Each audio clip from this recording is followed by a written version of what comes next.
امام علی علیہ السلام رستے سے گزر رہے تھے، دیکھا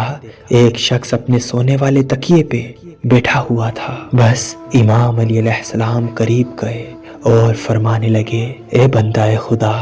جس تکیے پہ سر رکھ کے تم سوتے ہو اس پہ کبھی بیٹھا نہ کرو، کیونکہ اس سے انسان کے جسم میں بیماریاں اور تھکاوٹ قائم رہتی ہے، اور یوں انسان نیند سے بیدار ہونے کے بعد بھی تھکا تھکا سے رہتا ہے۔ یاد رکھنا، اگر تم چاہتے ہو کہ اللہ تمہیں جسمانی اور روحانی بیماریوں سے محفوظ رکھے تو کسی دوسرے کے تکیے پر سر رکھ کے نہ سویا کرو، اور جس تکیے پہ سر رکھ کے تم سویا کرتے ہو اس کو نہ اپنے پیروں کے نیچے رکھا کرو